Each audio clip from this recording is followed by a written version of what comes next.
New York City is making this ridiculous move to ban coal-fired pizza ovens. Why? Because they say they're causing global warming. Well, the DeSantis campaign heard that and reached out and asked me if I wanted to grab a slice with the governor. I said, sure, let's go to Grimaldi's. Governor, this is Anthony. He's one of the co-owners here at Grimaldi's. It's a pleasure, Governor. Yeah. Thanks for being down in Florida. Oh, too. you're the best. Yeah. Crazy oven the government wants to crack down on. What's going on here, Anthony? This is the culprit over here, this guy. This is 100% American. This is U.S. coal from Pennsylvania. It's the best, cleanest burning coal there ever is. Well, I can tell you this. So in Florida, when they went after the gas stoves, we just made gas stoves tax-free in Florida, no sales tax. We will do something similar for these coal-fired ovens. And so if we need New York City pizza to come down to Florida, we're going to roll out the red carpet for you guys. Thank you, Governor. All right. Just let her rip like this? Yeah, let her rip. All right. So this is the coal-fired oven pizza. Yeah. And according to the government, this is killing the environment. Let's have a slice. Let her rip. Oh, man. That's good. Really good. The idea they would be going after this, I mean, honestly, I see a lot of the people leaving New York who complain about what goes on up here, but even I wouldn't have believed that they would have dreamt of going after this. This is a staple of this city. Of all the things going on here, you got crime, you got homelessness, you got drugs, they're going after ovens. Why does the government do that? They just want to control. You have an itch on the left. They want to control behavior. We saw the same thing with COVID. A lot of that wasn't about your health. It was about they wanted to control your behavior. So they just don't want people to be happy and be able to make their own decisions. They were going after gas stoves in Florida. We made them tax-free. We may have to do some incentives for the coal-fired pizza because you know what? We'll take it. They're going to want us to microwave this pizza. So you're running all over the place. You're in the border. You just got back from Texas. After seeing what's going on down there, has that changed your opinion of immigration? It confirmed what I had known. I've also been down at the border in Arizona, and it's worse than you think when you actually get down there. And the impunity with which the cartels operate. I was literally at a place in Arizona. There's a piece of wall that it just kind of stops. So the guy just goes on the other side of where the wall ends, look out, he just motions for people to go. There's no border patrol to be found. They're in town processing people. And so they're bringing product into our country. They're killing a lot of people. So one of the things that what I saw, the places where there were barriers, the cartels will actually cut through the steel beams and they'll smuggle in backpacks with a lot of drugs. So what I said is, wait a minute, we defend the territory of our own country. We'll have military, we'll have everyone down there. If you are in the cartels cutting through our fence to bring drugs in, that's going to be the last thing you do because we're going to leave you stone cold dead. We are having adequate rules of engagement. What is Bidenomics? Bidenomics is you pay more for the necessities of life. And he has this grand global warming vision with all the Green New Deal. You will pay more for everyday energy, transportation, and groceries. We've seen it happen in other parts of the world. That's what he wants in store for the average American. He's listening a lot to AOC. AOC is probably right around the corner here. She has huge influence on this administration. Some people say the squad calls the shots at this White House. How do you interpret that? You're a Florida guy when you see these people up in New York saying these crazy things. Well, you know, the last time I saw AOC was during COVID when she was attacking Florida for being open. Next thing you know, she's on South Beach just living the life. You know, look, we welcome all comers. We can be the world's dominant energy producer. AOC and the Green New Deal they want to do, they'll let China do this stuff with impunity, impose draconian restrictions on us. It makes our manufacturing less competitive with China. And we've had a hard enough time keeping up with China. Do you think China has something on the Bidens? I think the Bidens have lined their pockets in a variety of different countries, including China. And I think Biden has been very deferential to Xi Jinping. And you have to understand, why would you be doing that, given that China clearly represents our toughest adversary right now? When you see Hunter get away with tax fraud, and you see all this money flying into the family bank accounts and all these lies being told by the president, if you ever to become president, would you have an attorney general that would look into these crimes? We are going to have one standard of justice. And right now, if you are connected to the D.C. ruling class, you get a pass on a lot of conduct. If Hunter were a Republican, he would have been in jail a long time ago. And so there's not going to be any preferential treatment for these people. If they've committed crimes, they are going to have to live under the same set of laws that the rest of us have to do. Let's talk less and eat more pizza. All righty. Let's do it. Now, what's your favorite type of pizza? I mean, you've spent time in New York. I like the grandma slice. I love the margarita. Grimaldi's has the best slice around. And they're good guys. They love Fox. And that's one of the reasons we're here.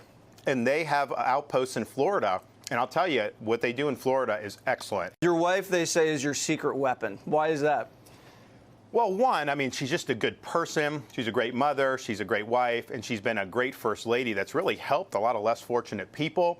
And so people just are drawn to her. But she's very passionate. I mean, she's a true believer in what we've done in Florida and that this country needs to get on a better course. And so I think when it's authentic, people can kind of see that and it becomes infectious. More popular than you? Look, I'll tell you this. I mean, she would never want to run, but I would, if I were like a Republican running in a primary, I would never want to run against her. I mean, she'd be really, really tough because people like her. Do you hear from voters in Florida, Ron, we miss you? You're out in Iowa, you're out in New Hampshire. I'm still working, though. So, you know, we're signing bills still. We're vetoing bills. We're still doing all of that. I'm doing both. You're running for president and you're governor. I'm just sleeping less. Yeah. I mean, in fact, you know, we vetoed a bill on Monday. They wanted to raise interest rates on consumer loans. And I'm thinking, like, they already have enough Bidenflation. Let's stand up for the little guy here. So we did that. You know, we've signed some good legislation this week, and we do more. You just got to prioritize. I don't watch TV. I don't do a lot of the other stuff. I kind of like look after my wife and kids with them, do what I have to do as governor, and then do this. You watch Fox, though, right? We do, okay, yeah. Good. Well, we're definitely going to start watching at 8 o'clock when you take over, man. There Congratulations. You go. Thank you very much. Yeah. I appreciate that. Is this where you'd expected to be right now when you announced right now you're about 30, maybe 40 points down in the primary? How would you assess yourself? Yeah, look, I mean, most people aren't even paying attention there. I don't expect to see any major shakeup. I think as we'll go, we're laying the groundwork to be able to do well in Iowa, New Hampshire, South Carolina, Nevada, and Super Tuesday. It's laborious. And what I found in the early states, they know I'm a good governor. They know Florida's done well. They like me. And then when they get to see me talk about the vision, some of the things you and I've talked about, some other things, you know, they're really impressed and a lot of them want to help. And so we're just going to have to take that case in all those states for the next many months. When you approach people, voters in these town halls and these diners, when they come up to you and shake your hand, what's the main thing they tell you? Well, a lot of them say, you know, thank you for running. You know, I was really impressed with what I saw, and I want to be helpful. I mean, we've been winning a lot of people over. These are very discerning voters, and kind of the people that are coming out now are like really, really engaged voters. I think as we get closer, you're going to start to see more voters engage in the process. People want to see you, and they want you to make the case to them, and that's what we're going to do. Trump says you're disloyal. Do you feel that way? Disloyal to who? I mean, you know, politicians have to earn support. They're not entitled to support. I did a lot for him in 2016 and 2020, by the way. I was happy to do it. But at the end of the day, you know, I'm loyal to my family, to our Constitution, and to the good Lord. And I have a vision. I think I'm the guy that can beat Biden. But even more importantly, no more excuses on these issues. I'm going to get all of this stuff done. We'll have a plan on day one to get going and get cracking. We'll give you 2 great terms for 8 years and really get the country on a fundamentally different path. I think I'm the guy to do it, and so I have the responsibility to step up and serve. What's with Gavin Newsom? Well, you know, I was born and raised in Florida. I never saw a California license plate my whole life. In Florida. And why would you? Why would people leave San Diego or Los Angeles? And yet, since I've been governor, we've seen a huge rush of people moving clear across the country to leave California, leave San Francisco, leave LA to come to Florida.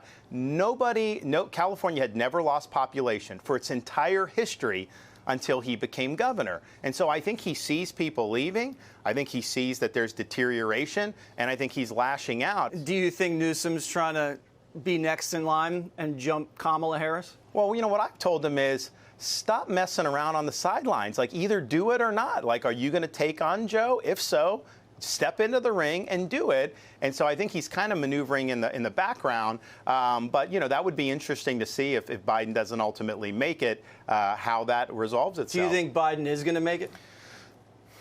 Look, I think that people want to move on from Biden. I think that's very, very clear. I don't know if he's going to get that message, and so he may very well try to stick it out. We'll be ready for whoever, because I think the thing about the Democrat Party is, yeah, Biden's got huge problems. We all know that. But we talk about this corruption. What does he have going for him? Harris is his impeachment insurance. No matter what Biden does, nobody wants Harris. And so it's almost like just let him finish out. And it cuts against accountability, because people know if she were president, Katie barred the door. As bad as Biden did, it would get worse. And so they would have a real clown show if Biden wasn't able to make it. All right, Governor, why don't you eat some pizza and stop talking to me? We'll do it. It's good stuff. I appreciate being here. Hey, Sean Hannity here. Hey, click here to subscribe to Fox News YouTube page and catch our hottest interviews and most compelling analysis. You will not get it anywhere else.